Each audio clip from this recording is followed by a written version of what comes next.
Sheila. Oh, oh, hey, how's it going? I was sort of taken away by that new trucker commission graphic that we had there. I don't know if it was there yesterday because I was busy yesterday with our movie premiere, but I hadn't seen that before. But it's cute. Good job, guys. I'm Yeah, no, it was great. Yeah. Sheila Gunreed.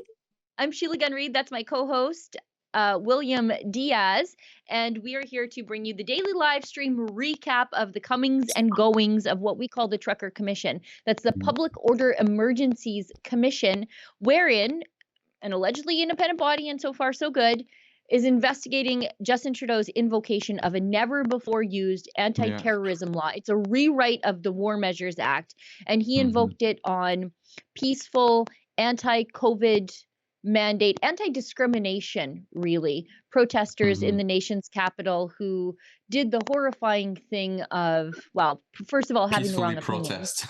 Yeah, They had the exactly. wrong opinions, and then they had hot tubs. But Eva Chipiuk, the lawyer for the convoy, says, "I never saw any hot tubs," And which you is and too you know what, bad. Sheila? Let me just interrupt you right here. Eva is Sure, going to be please. joining us in a few minutes. I just saw her entering our little studio here in Ottawa, so she'll be able to join us shortly. Oh, great. She's so fun, and she has such an interesting take, a lawyer's take on it, but hmm a common sense lawyer, because sometimes lawyers can get kind of nerdy and heady, but she's not. She sees right through it, which makes her the perfect convoy lawyer, by the way. A very interesting day. The last witness of the day just wrapped up. hmm Superintendent, his first name escapes me, Abrams, Right. um, uh, for the OPP, and he testified to just the chaos and disarray coming out of hmm the OPS. And as I said to Ezra, it's like that Spider-Man meme where they're all just like multiple hmm Spider-Mans pointing at each other, blaming each Yeah. other. That's all I see with the levels of government who are just blaming hmm everybody else. Um, and this last superintendent, I think Eva will be good to talk to you about this. He said that there was a plan hatched very early in February hmm by Chief Slowly of the OPS, and he wanted the OPP to participate in this, of what Abrams described as snatch and grabs. They were hmm going to target convoy organizers and influencers, whatever that means, just high level participants, people with large social media followings, that's a crime now. hmm Snatch and grab them, arrest them. And he said, in no way is the OPP police liaison team participating in this whatsoever. He was going to wait until he got some legal advice on this because he didn't want to open up the OPP to any criminal or civil liability. And he especially said, I don't want my people participating in hmm illegal arrests, which is what he thought it would be at the time. Right. Yeah. And it became legal due to Justin Trudeau's measures and the measures installed by the police. Yeah. Yeah. He actually said he was proud of he left on the note saying, I'm proud of the work the OPP did to hmm get everybody into the city safely, probably much to the chagrin of the OPS. But he said, that there was no criminality getting him into the hmm city. They did their best to keep a lane of traffic open, getting them into the Right. city. Yeah, he admitted it. That's And true. yeah, and they didn't damage the highway. And he said there were some people who were maybe standing a little too close to the highway as big trucks were coming by, but that's not on the convoy. That's on the people who did that. Like how could you hmm expect the convoy to control that? But he said there was no criminality. And again, that seems to be the thing we continually hear. There was hmm no criminality, No. no guns, no violence, no Yeah. anything. And the mass And arrests happened after the invocation of the act. yeah, 100%. The only violence we saw was on black and white pages from mainstream Yeah. media newspaper. Yeah. By the way, I see Eva preparing in the back, so I guess we could throw to a quick ad and we'll be able to welcome her on our set You know what? shortly. Before we go to the ad, I should do a little housekeeping.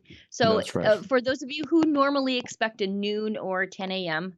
Out here in Alberta live stream, we've shuffled our live stream to the end of the day. At that news hmm live stream, we normally talk about the news of the day, sometimes quirky, sometimes important, in an unscripted way. And that's fun. It gets, it's good for us to interact with each other because we all work hmm remotely, but also with our people. But I think there's no more important news in the country right Yeah. now than what's happening in Ottawa at this commission. And so we've shifted our live stream to 4 p.m. Alberta time, 6 p.m. Eastern time over there in the center of the universe, where we spend an hour digesting sometimes 8, sometimes 10 hours of testimony. We sit there and watch it. I sit here and watch it. You should see what my desk looks like. like I need a trucker to come in here and organize my desk the way they organize the streets of Ottawa. It's a nightmare. Yeah, but I'm gonna need a convoy block captain to come in here and zhuzh everything up a little bit. I'm sure it's better organized than the Ottawa Police Services during the convoy, and even What a provincial nightmare. police as well.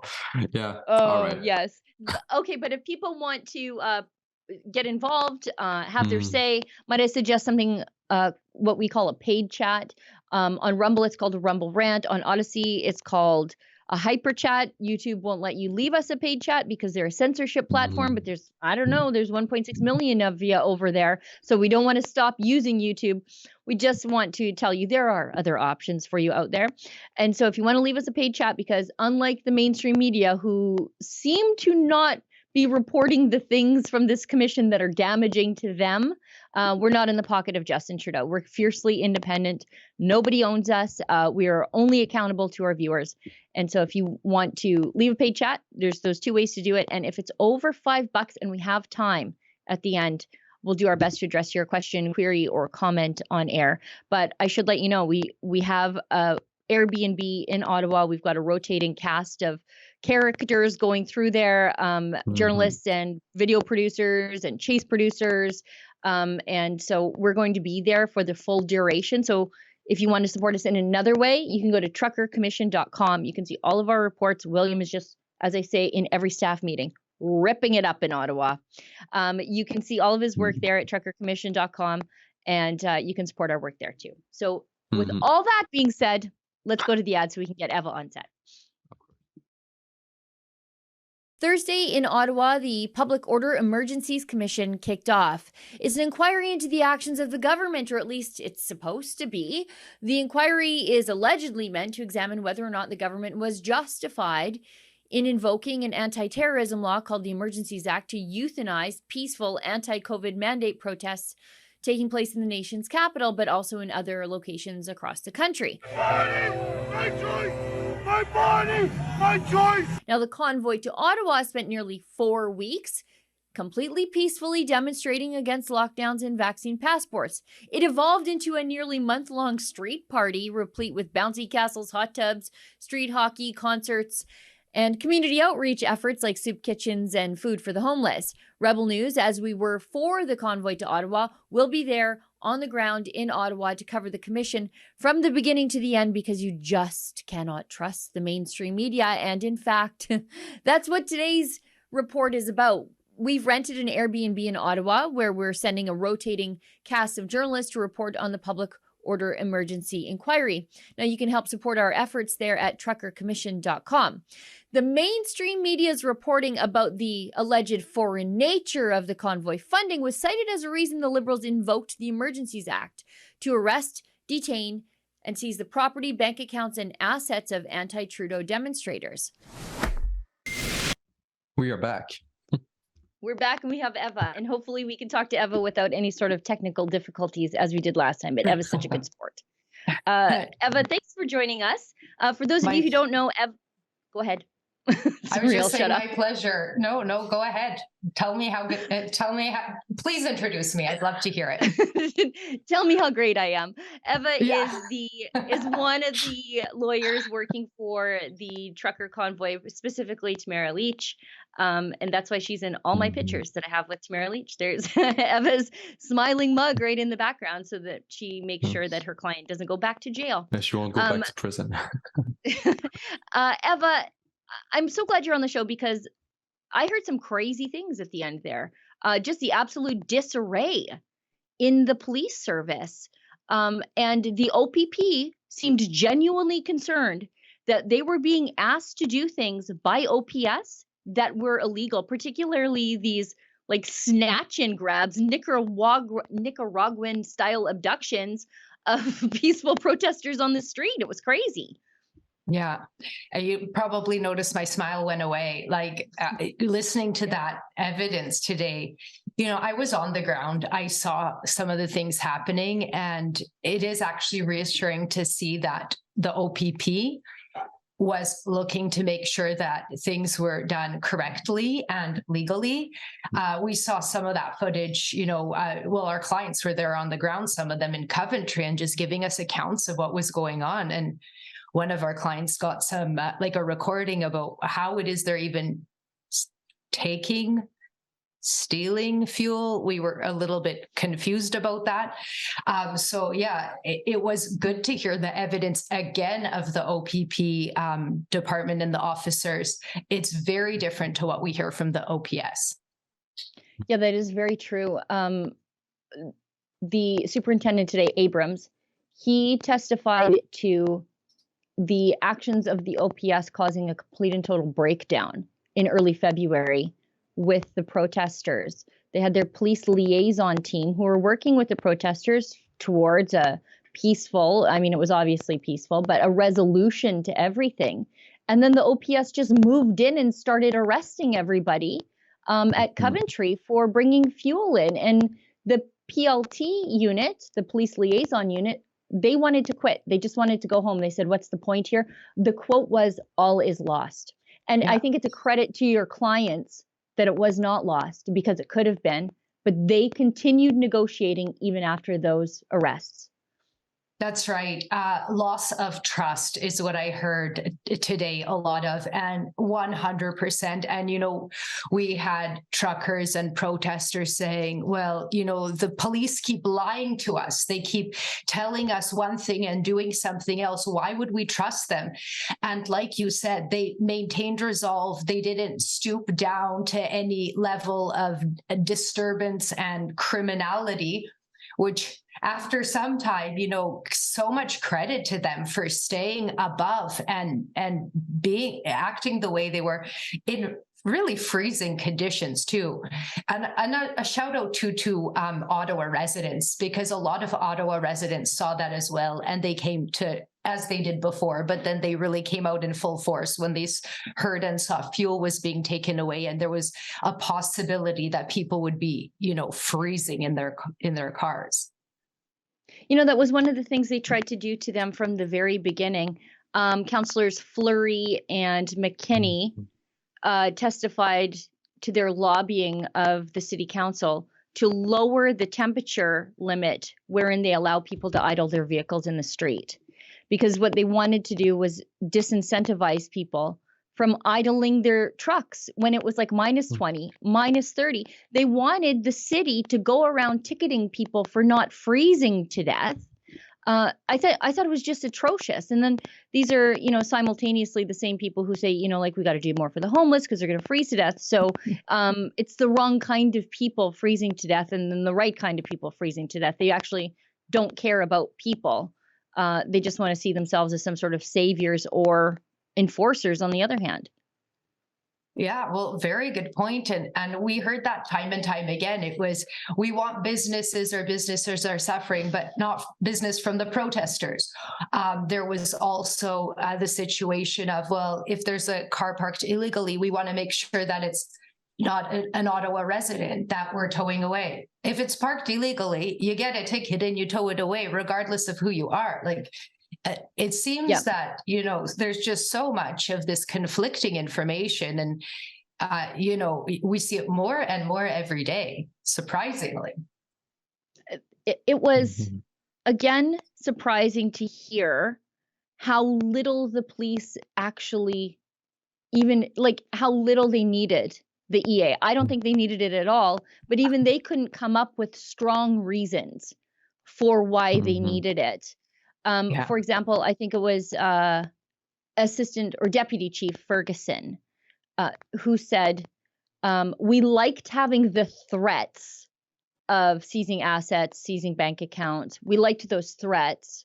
But what was important to us was the ability to compel tow truck drivers and the ability to not have to go through the motions of swearing in officers. And then she admits, we already had tow truck drivers on the way, just from outside of Ottawa. I guess you don't want to damage your reputation within Ottawa. And I think it was Brendan Miller, maybe it was Rob Kittredge from JCCF, who forced her to admit it would only save maybe a handful of hours to skip going through the motions of having to swear in these outside officers. So it was astounding to me to hear a police officer, somebody who's in police management, testify that you are willing to engage in snatch and grab arrests, bank account seizures, unconstitutional arrests, holding people, ticketing them for having their kids with them, just so that you can skip some of the paperwork to swear in new officers. I mean, that was what was the benefit for her. I thought it was atrocious. Yeah, I honestly almost have nothing more to add, because it's like I said, it's shocking, really. Like, here we came in thinking that we, have so much evidence gathering to do, and the evidence is just pouring out about the lack of planning and misinformation and lack of any kind of reasonableness that we actually saw more from protesters. So going back to the last time we chatted, there was a very short period of time that there was actually engagement with the protesters and a resolution, so a plan, some kind of an agreement. Just thinking about the background of what was going on there, maybe having a couple protesters at the table would have helped resolve a lot of these planning issues a lot earlier. Yeah, it's funny. Somebody joked on the internet today, because one of these people expressed sort of horror and dismay that the truckers had supply chains, and they were able to get food inside the protest, and fuel and firewood inside of the protest. And I thought, you soft-handed city people, of course the truckers are good at logistics. And then somebody else said, maybe they should be running the passport office. That's what I was trying to say, but you put it up much better.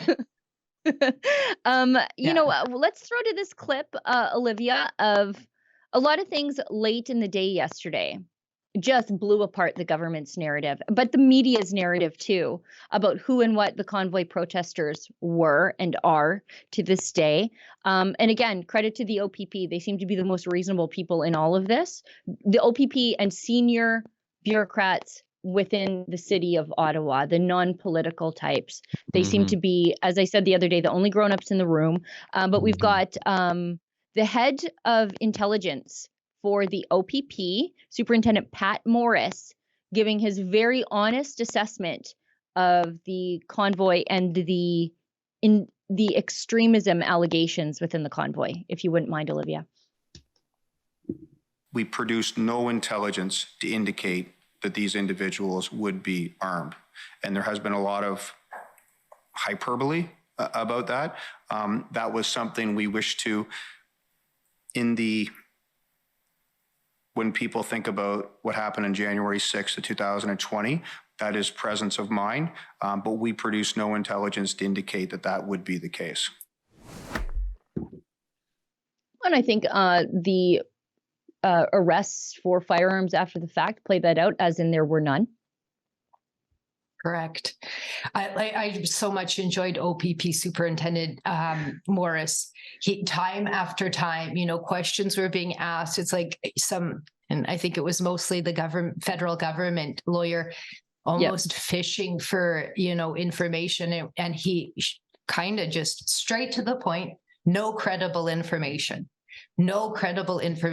Sometimes I saw reports in the media, but there was no credible information. That's what we should be looking at here. Police reports, actual facts, not fiction, and he went on to talk about the disinformation that the media caught, like the concerns and the problems the disinformation the media caused on helping them contain and take control of the situation. So in fact, they were extending the problems and complicating the police in acting out what they needed to do. Just terrifying.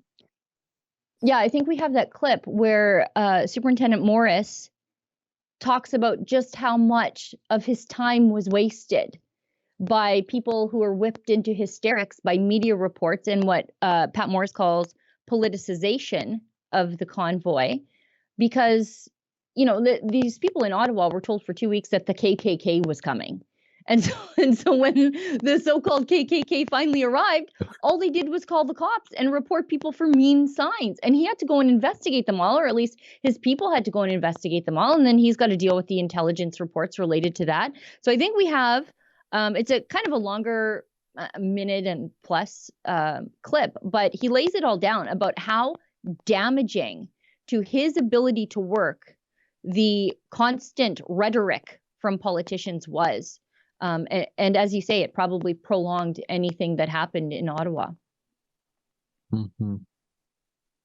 There seems to be a causal linkage in some people's minds between certain things that are not illegal or criminal.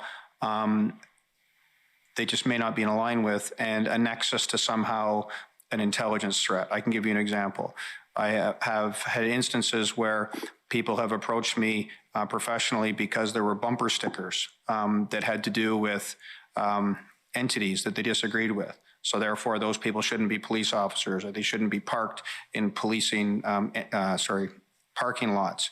And I heard terminology, that person is right wing, so, and then therefore an assumption.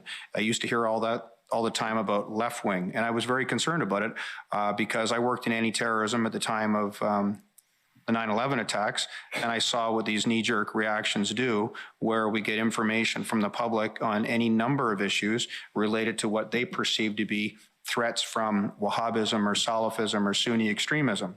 And there always seems to be an overreach that comes with this politicization. And I've had many instances where I've been asked to go through these intelligence checks without the reasonable grounds to suspect or believe that there is a threat posed.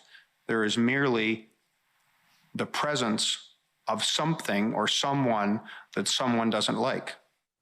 I think this says a lot because, you know, and it's actually true nowadays. I see a lot of people seeing people from the other side of the political aisle, you know, left-wing people looking at right-wing people, and just because they are conservatives, they're going to think that they are a threat to them. I think it says a lot about, you know, the level of violence that was actually behind the convoy. Well, I think the whole reason for the EA, and I think we actually have a clip of a Liberal saying this as much in the House of Commons today, it's that people have criminalized inconvenience.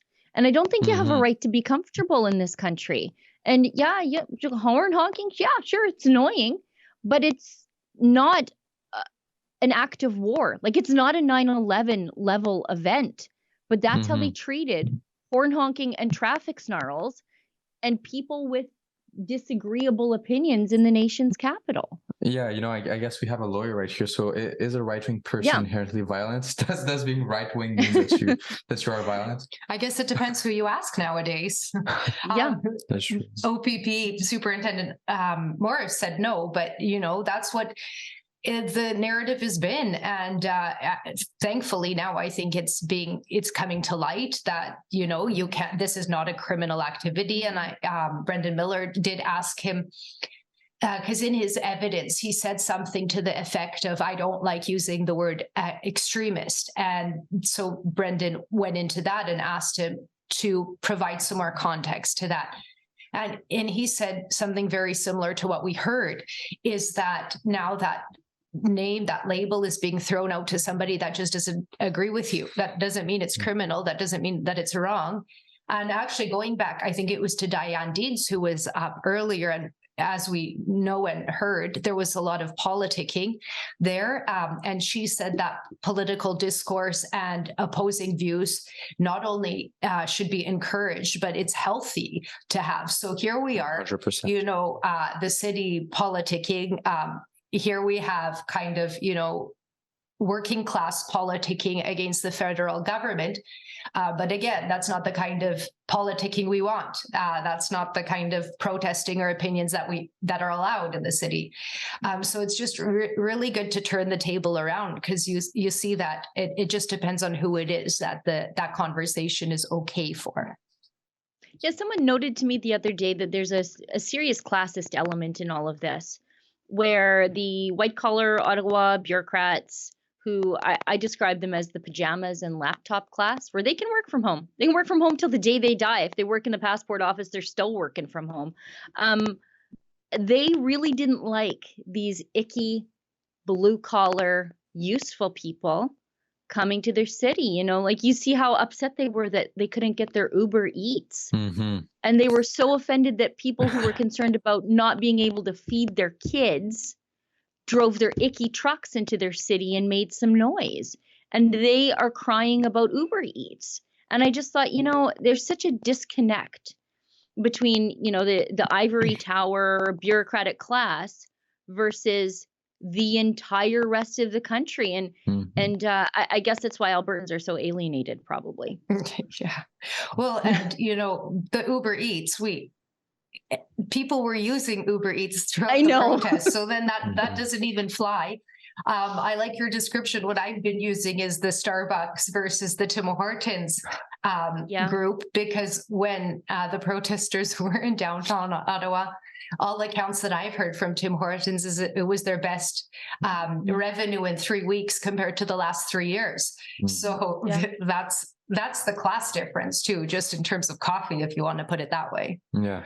For sure. What, are you made of money, Eva? I drink gas station coffee. I drink anything. I'm a lawyer. Any of the coffee.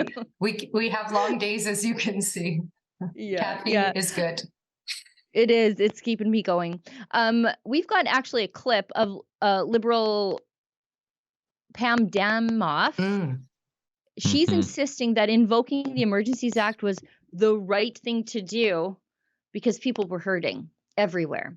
I guess just hurt feelings. Terrorism law, no biggie. Terrorism, got it. Maybe I'd love to ask if she's been watching any of the evidence coming out in this inquiry, which is the whole point of it, is to justify the invocation of the Emergencies Act. Do you know what, William? Let's find her and ask her. Please. Yeah. I've been trying. You know, I got Marco Mendicino. I got Defense Minister Anita Anand. I got our favorite minister, who I have to censor myself, Omar Al-Jabra, as well, that I was able to see. So I have an in-house nickname for him. I'm trying my best. I'm trying my best to get her. Olivia, let's throw to that clip of Pam saying, hurt feelings, terrorism. If the Prime Minister really believed that the situation was so bad that his house needed to be protective, did he not also feel that it would have been justified to protect all the population of Ottawa?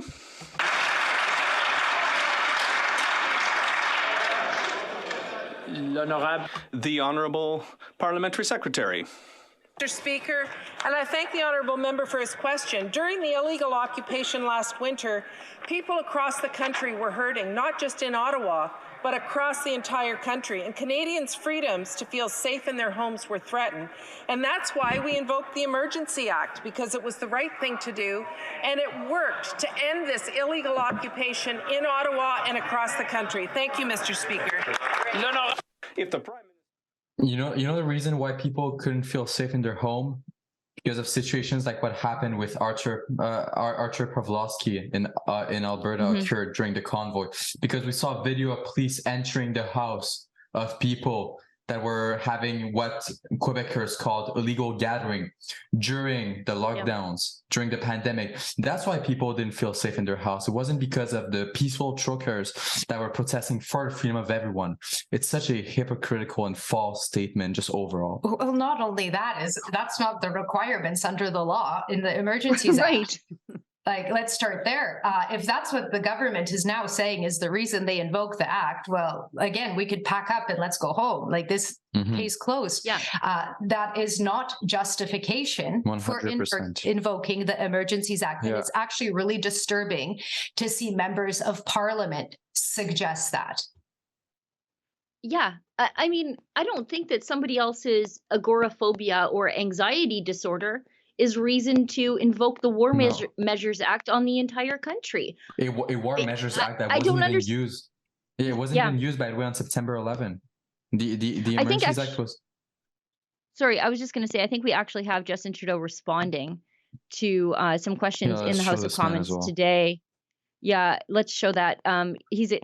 Somebody asked him about why he invoked the Emergencies Act, and he said it was for the well-being of democracy. Interesting. Again, not the reason to invoke it under the law. So yeah, I don't think the act serves to respect democracy. That's quite a pretzel too. We're going to squash peaceful expression, the right to assemble, the right to protest your own government. We're going to squash that in the name of democracy. I'm like, I'm not sure you know what that means. Let's show this clip.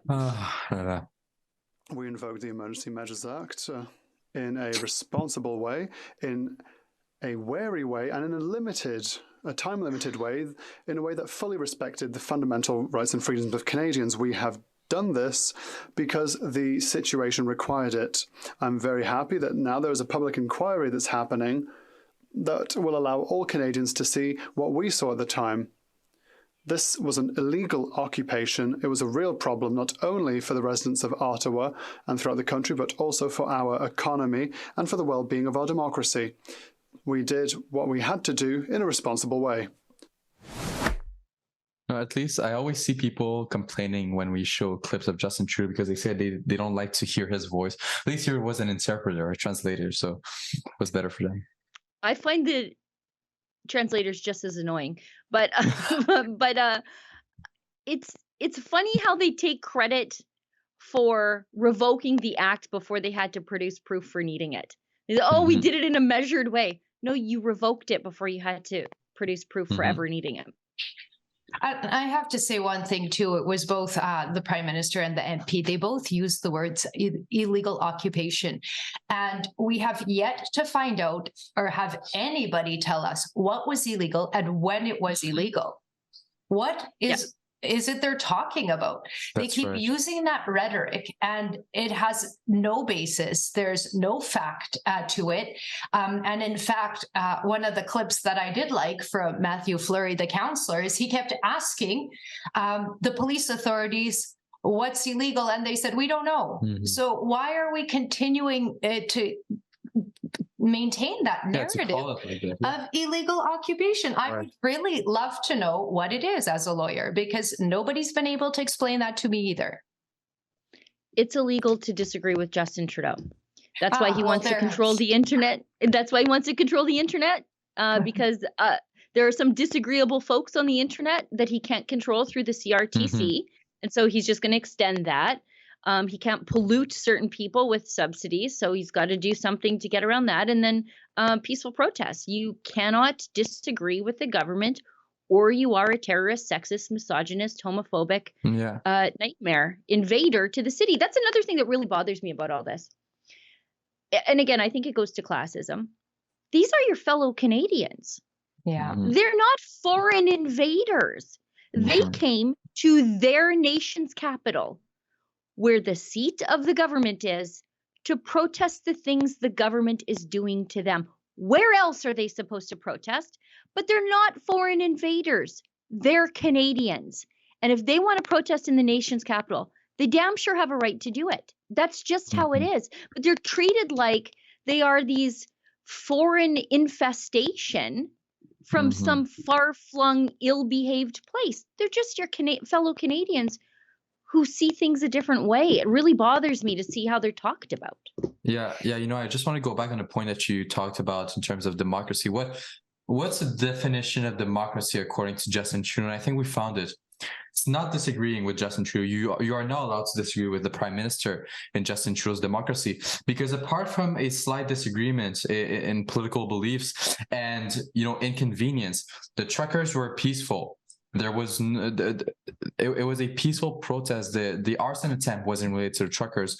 None of the big assaults that the mainstream media was talking about were related to the truckers. So in terms of what the protesters did wrong, it was disagreeing with Justin Trudeau and being inconvenient. And I think that's what Justin Trudeau sees as a democracy. You're not allowed to disagree with him, and you're not allowed to be slightly inconvenient. Well, and I'd like to take it a step further too, is that these are Canadian citizens, and they came to their elected MPs, their constituents, and that discussion about having photos with these protesters, these are your constituents. You are a public servant. That kind of line and rhetoric really gets to me, because who else are you serving if not the people? And they felt unheard for 2 years. They raised concerns, and then they finally thought, maybe if we come to the nation's capital, we come in a large group, they will listen to us. Our voices will finally be heard after 3 years, 2 years of this. And yet it was, I could say even worse, degraded, disrespected, rather than come. This is your job as an MP to talk to your constituents. And that, how does that not happen? I don't understand. And I think the reason why they don't feel the need is because they don't feel the need that they are accountable. They don't feel accountable to the public. And actually, I think we could show a clip of my scrums that I did with some of the MPs yesterday, what I asked them: if it is found that Justin Trudeau used this authoritarian law, never seen before, unjustifiably and unnecessarily, will you push for his resignation? And I think the Liberals' answers spoke volume. Can we show that clip, Olivia? Yeah. Oh, there he is, the little goblin. If it's found by the Emergencies Act inquiry that Justin Trudeau invoked the Emergencies Act in an unjustified manner and unnecessarily, will you push for his resignation? Will you? Have a nice day. Will you push for Justin Trudeau's resignation if it is found that he used the Emergencies Act unnecessarily? Will you push for his resignation?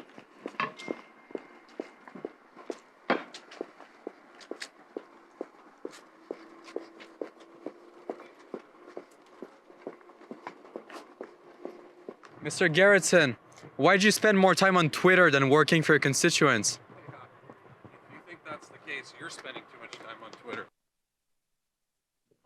I'd like to take a moment to commend William, because I've watched some of these clips before I came here, and thank you for doing what you're doing, because it is, like I said, shocking to me that these MPs are not speaking to Canadians. Like you said, they don't feel they're accountable. And I think this is wrong. It's so wrong. And this is why we ended up here. So why were people here in Ottawa? Have you not learned your lesson yet? Yeah. Well, and the thing is too, you don't see anybody in all the journalists infesting Ottawa. You don't see a single one of them buttonholing these politicians on the street. You only see William doing it. And that is a complete and total failing of the mainstream media. This enormous once-in-a-lifetime of accountability event is unfolding in their city. You've got Liberal MPs just free roaming the streets, and only one person is asking them questions, and it's William. And I think their silence speaks volumes. I love, William, that you just leave it awkward. Because it shows that they don't have a clue, and I know they probably feel like barfing. They're like, "Oh, get this kid away," and you just hold the microphone there. It's the best. I'm it's hard, and the sad thing about the fact about mainstream media reporters not asking questions. Sorry, is the fact that we are forced to pay them through our taxes. We are paying CBC reporters who are not asking any questions. We are paying Glenn McGregor, who, by the way, I saw in the commission building earlier today. Well, I told him hey, and he looked at me very weirdly and wouldn't even say hi back. But yeah, I saw him earlier. None of them are asking questions from a freedom-oriented perspective. Glenn McGregor prefers to push and get handsy with some Tamara Lee supporters instead. That guy's out of control. I'm happy to see Omar Al-Jabra got a haircut, though. I think that's good for the country. But he dressed better. But just come back to the original point. Their silence speaks volume. They don't feel they're accountable. They don't feel, even if Canadians like them, they do not feel they will ever get away from power. And that's why they are doing such reckless laws, such reckless policies, and taking such authoritarian, undemocratic decisions the way that they are doing it right now, is because they don't feel accountable to the Canadian population. I think it goes back to our point that of the residents of Ottawa not seeing the convoyers as their fellow Canadians. You can tell these Liberals, they don't feel like they have to be the government for all Canadians, even the Canadians they disagree with. They feel like they only have to serve the people they agree with. And that's not why they're paid to be there. They're supposed to be the government for all of Canada and not everywhere up until Winnipeg. 100%, yeah. Yeah. I had a thought. It's all right. Can we throw That's why I'm constantly scribbling. Yeah, that's why I'm constantly scribbling That's things. a good idea. They leave and I have to write them down. I think we can throw to an ad here though. And Eva, I think you have to go, right? I'll come back again. Okay.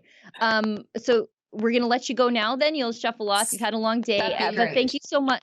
Thank you so much for coming on the show and sharing your thoughts and doing your best to butt in when William and I are talking too much. And you're welcome back anytime. Thanks, Eva. It's my happy to come again. Great. Thank you. Let's throw to that ad and let Eva leave gracefully. Hey folks, from October 13th to November 25th, we are here in Ottawa for the Emergencies Act inquiry organized by the Public Order Emergency Commission. But why the Emergencies Act inquiry? Well, because during the Freedom Convoy back in February, Justin Trudeau used a never invoked before Emergencies Act to basically seize protesters' bank accounts, seize protesters' money, seize their assets, trample their civil liberties. So we're here this month for the next month and a half to figure out if the way the government acted was lawful and was appropriate. So we are here to hold the government accountable, but we need your help. We are here to cover it for you because everyone else here is mainstream media. So if you want to help us cover it, if you want to help us bring you the other side of the story, factual, actual news, go to truckercommission.com and consider making a donation. If you haven't checked,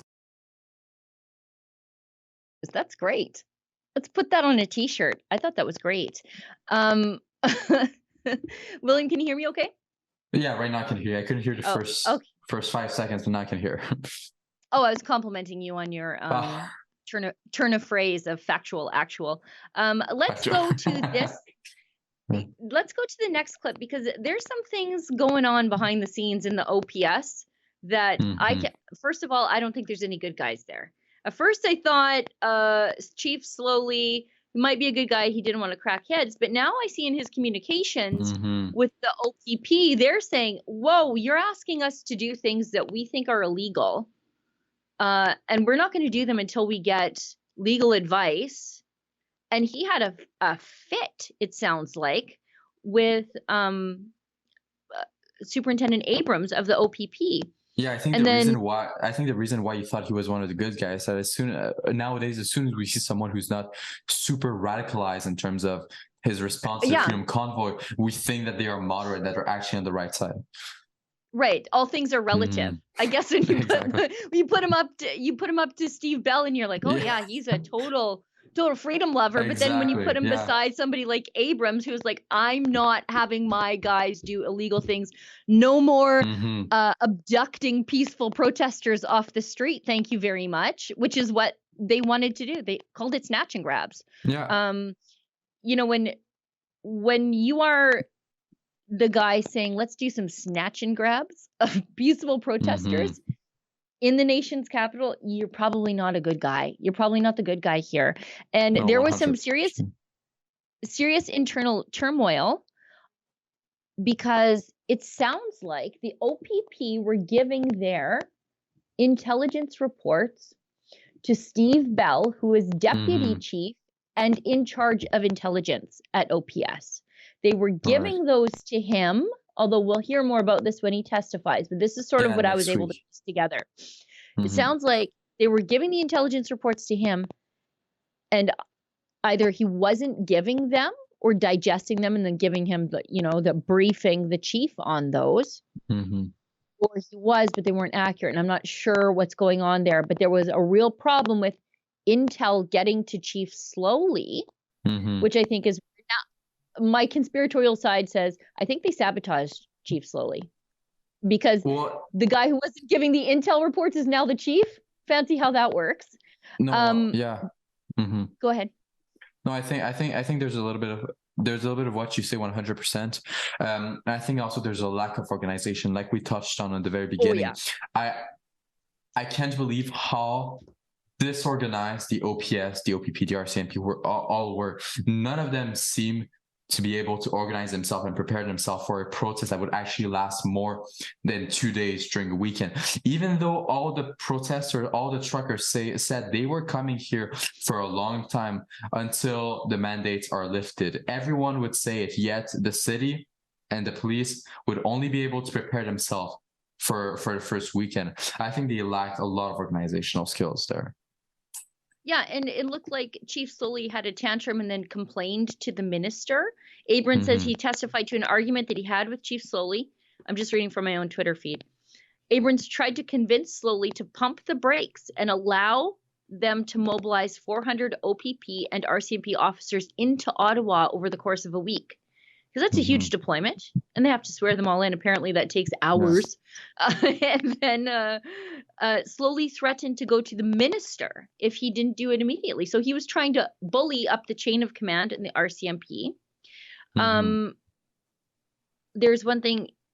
There was one thing that was very, very interesting here when they talked about. Abrams told the commission that they had no assault. And he also told the commission in his previous interview, like his first intake interview as a commission witness way back in the spring, he said that the OPS were in crisis mode. They were cursing and swearing, and that they were yelling orders at each other and their partner agencies. Wow. Like it was just complete and total chaos at the OPS.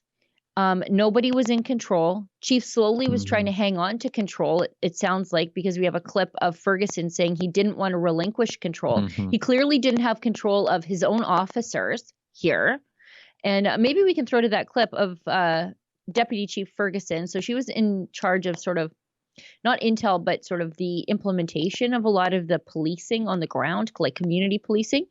And she said that Slowly didn't want to relinquish control to the OPP, which is fair. It's his city.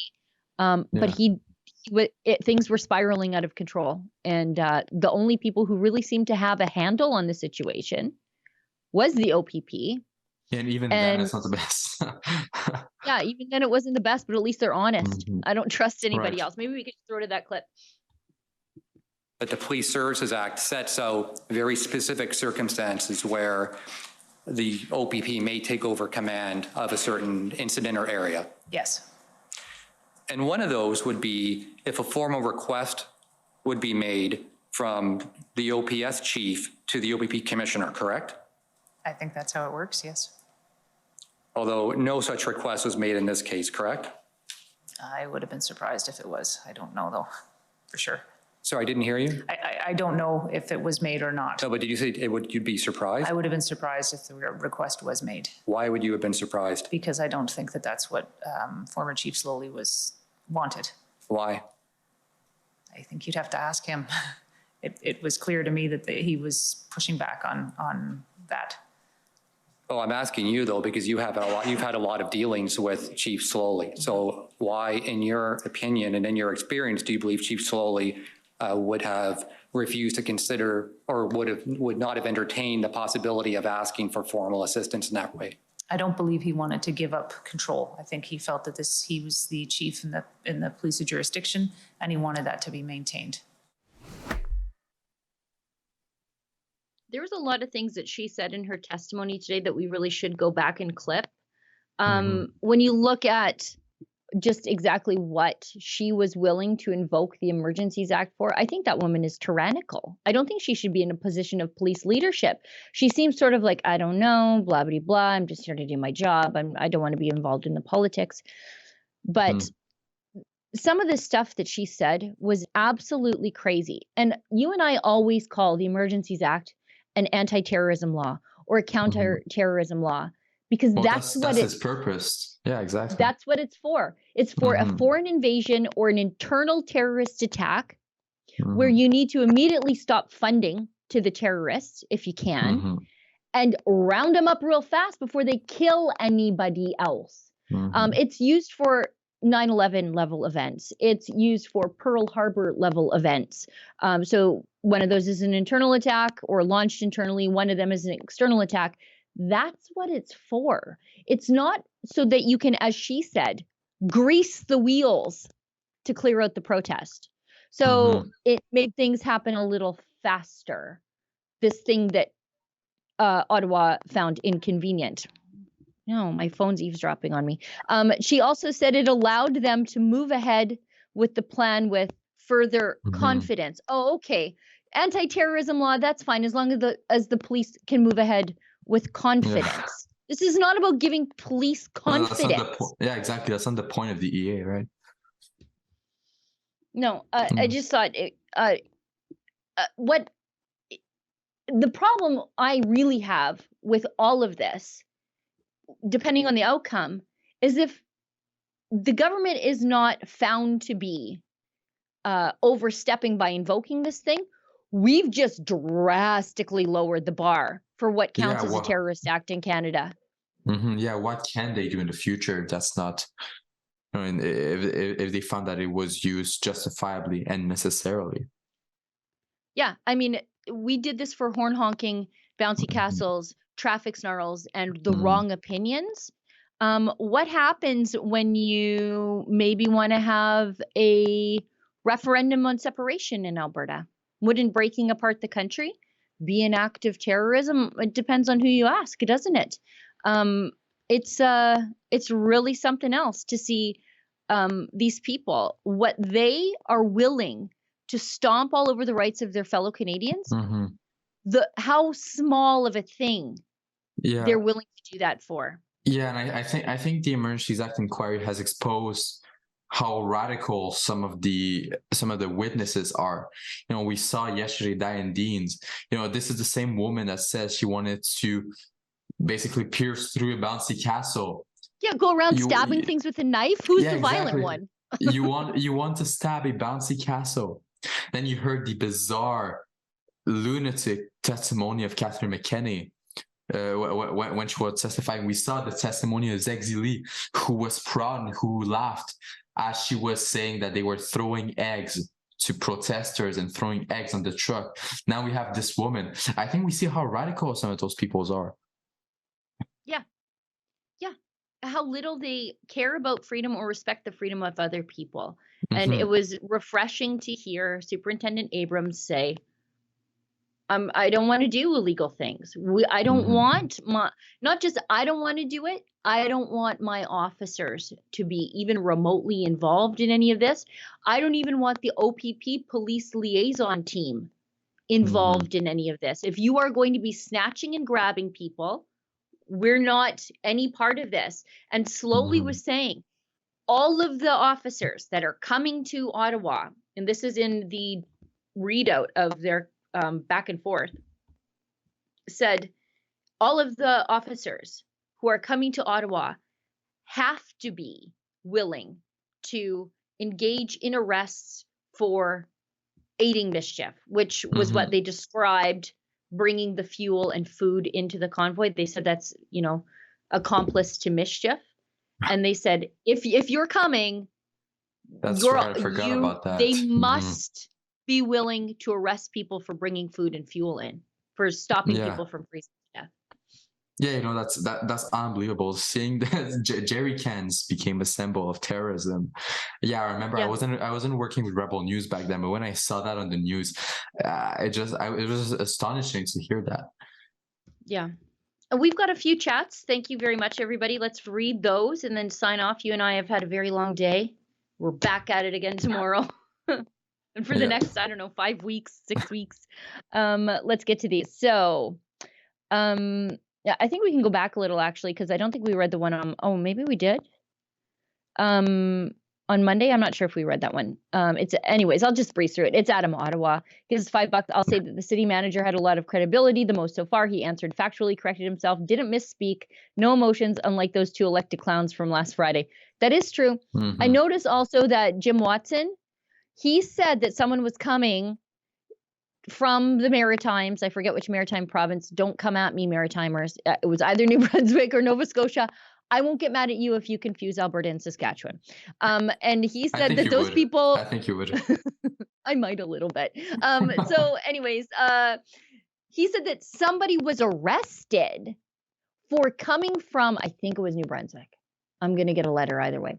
Coming from New Brunswick to shoot him with a gun. Yeah. And that somebody was arrested. And I think somebody asked for receipts, as the kids say, right? Somebody said, I'm not, when did this happen? I don't see anything in the police charge records. And then he said, oh, I misspoke.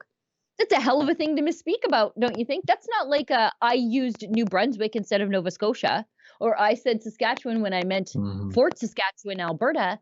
That's not a misspeak. That is a complete make-em-up. And if someone were coming from another province to shoot me, I might get the details right. You know, I think Jim Watson, now he's leaving mayoral politics. He might go with the Liberal Party. He might go as an ambassador. I think he'd also have a good shot for working for the CBC, because that reminds me of the CBC's tactics. You know, they say the convoy is Russian funded. Right. There were guns Next in the day, convoy. retract. And then, we were just mistaking about that. It's not a mistake you just make by accident. Yeah. It's a mistake you make on purpose. And that's not a mistake. That's a lie. That's a lie. It's Yeah. a lie. That's not a mistake. That's a lie. Like Yeah. you really have to sit down and imagine that one up. I don't know how you could be mistaken that someone was arrested for coming to kill you from halfway across the country. Like that's just, these people, I keep saying it, they are like stars in their own movie. This is like they're starlets. It's gross. And when he's called out for lying, he said, "No, just forget about it. Forget about it. Never happened. I misspoke. Yeah, exactly. Just don't remember that. It's all right. Let's move on." And that's Jim Watson is hoping that people are that stupid to the point they will forget all the lies he said during his testimony.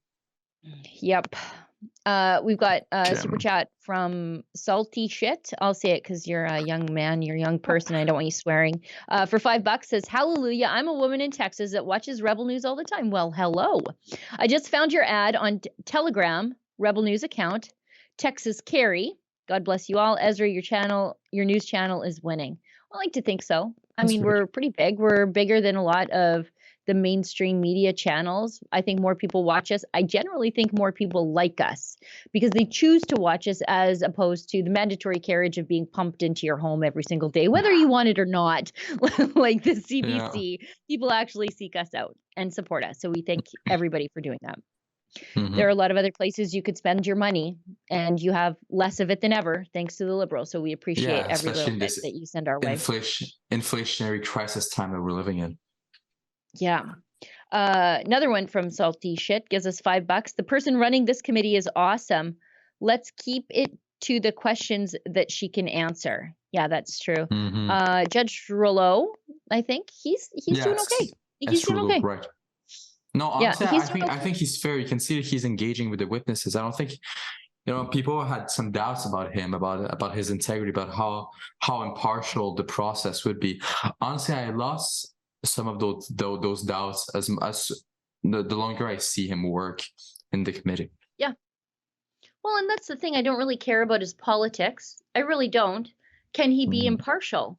And it's good for me to know that someone who might lean left can still be impartial, that they can still keep their opinions out of things. It's good for me. It's good for my mind to know that side of the aisle is not completely fallen. Yeah, there's still some good people. Yeah. Adam Ottawa gives us $5, says, my impression of today's OPS deputy is that she's either wasn't being very forthcoming, I think you might be right, for political reasons, or she was kept out of the loop. I'm leaning towards a bit of both, but more to the latter. You think she was kept out of the loop? I don't know. I think she was purposefully obfuscating in places where I think it was a JCCF lawyer, might have been, who said,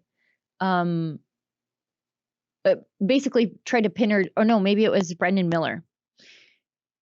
No, I think it was JCCF, Rob Kittredge. Brendan is it great, was Rob, by the way. I've got to put it out here. Brendan is amazing. He does Rob such Kittredge great is awesome cross-examinations. Yeah, they're all good.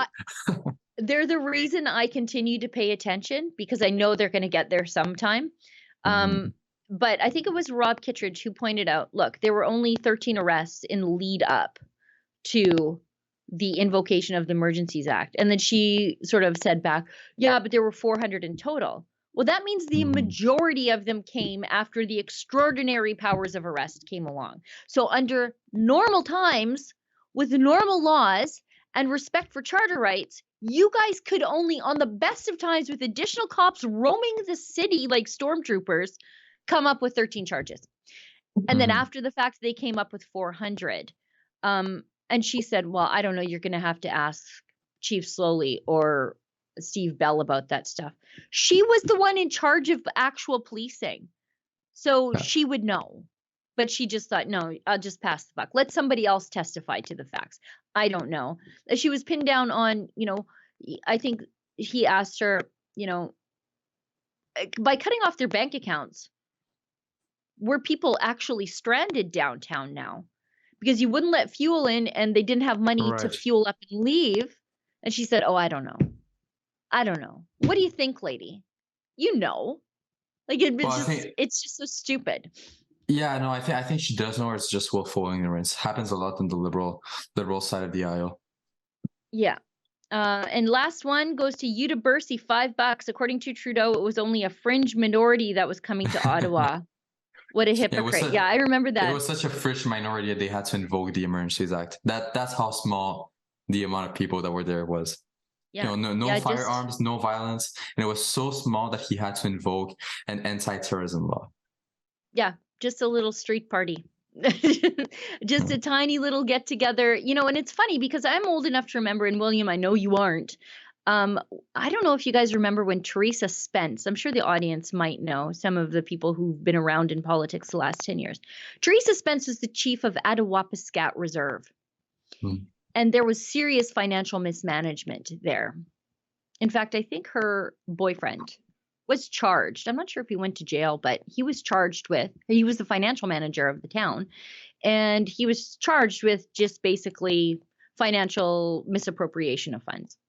She's rolling around in an Escalade and everybody else's house is falling down. And so the Harper government said, we're giving you guys money. Where's it all going? We're going to do an audit.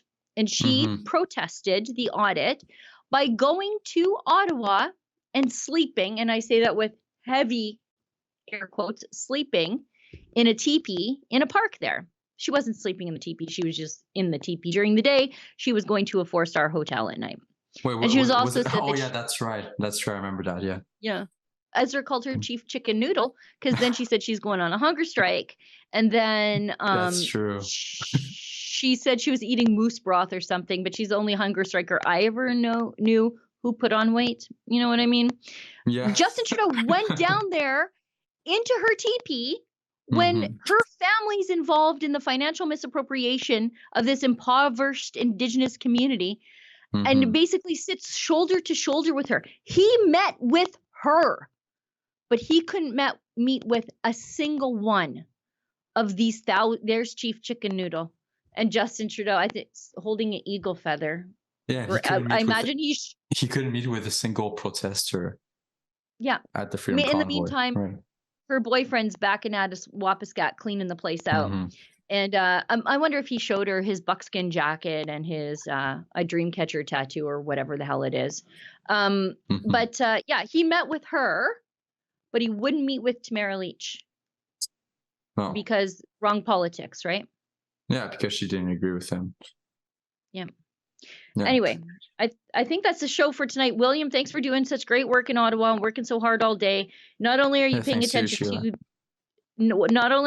attention to the commission, you are door stopping those Liberal MPs on the streets, and you are getting the Conservative MPs' reaction to, and you're interviewing commission participants as they come and go. I don't know how you're doing it all. You must be close to the commission building, logistically speaking. I think you are. We are pretty close to the commission building. We got a great team behind here. We got Maurizio who's here, and we've got Isabel who's been helping me doing the scrums with the MPs as well, running after them, which is not easy, by the way. No, it's not. And it is, it can be a little nerve wracking. You're speaking truth to power. Like they think of themselves as important people. And so in your mind, you think maybe they're important, but then you realize, no, Omar Al-Jabra is not an important individual at all. Yeah, He's not he's a shallow man. Omar is anyway. Omar. As soon as you meet Omar once, it's not hard to talk to him afterwards. It doesn't take a lot of courage to talk to a small man who isn't able to answer a simple question. Or as soon as he starts talking, he just gets feisty and makes himself look like an idiot. Yeah. Omar. I love that he's probably scared to go outside in Ottawa because he might run into you. Anyway, I should wrap the show up. Yeah, let's wrap You it. probably need to go eat. You probably need to go eat because I'm going to get off on a tangent and I'm going to use that nickname that I shouldn't. I made a we're not. commitment not to use the nickname. Yeah, we've got to be careful. Now, Use the everybody G will word. be back. We'll be back here same time tomorrow. It's probably going to be me. It's probably going to be William, and we'll be digesting the day's news from the convoy because I am glued to my computer and my chair all day, live tweeting. So that's another thing too. You can follow the Trucker Commission on my Twitter account at Sheila Gunreid. It's exactly spelled how you think it would be. If you don't have time to pay attention to the commission, well, I got paid to do it for you. So anyway, we'll be back here tomorrow. William, thanks so much. Thanks to the guys behind the scenes there for all their hard work and support of William. And as David Menzies always says, although I'm not sure he follows through himself, stay clean.